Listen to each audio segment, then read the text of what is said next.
वाल्मिक कराड आणि सुदर्शन घुलेला बीड तुरुंगामध्ये मारहाण। महादेव गीते आणि सहकार्याकडून मारहाण झाल्याची भाजप आमदार सुरेश धसांची माहिती। मात्र मारहाणीचा दावा तुरुंग प्रशासनाने फेटाळला।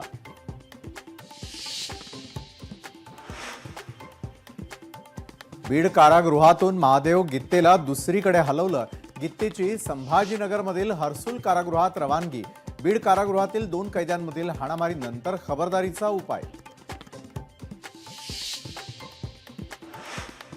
बीडच्या कारागृहामध्ये काहीही होऊ शकतं, आमदार सुरेश धस यांचं वक्तव्य। तुरुंगामध्ये आरोपींना व्हीआयपी ट्रीटमेंट, आकासाठी स्पेशल फोन आणि जेवणाची सोय, सुरेश धस यांचा दावा। संतोष देशमुख हत्येतील प्रमुख आरोपी वाल्मिक कराड चित्रपट निर्माता असल्याचं समोर येत आहे।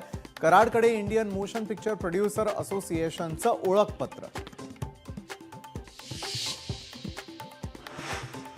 बीड मशीद जिलेटिन स्फोट प्रकरणाचा तपास एटीएस कडे। घटनास्थळी एटीएसच्या पथकाकडून पाहणी।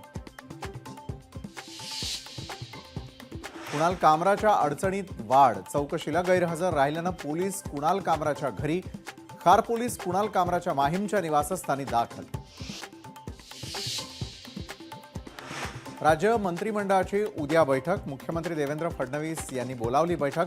शेतकरी कर्जमाफी, लाडकी बहीण योजनेवर चर्चा होणार असल्याची माहिती।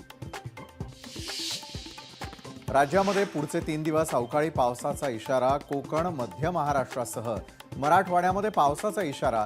वादळी वाऱ्यासह गारपिटीचा अंदाज।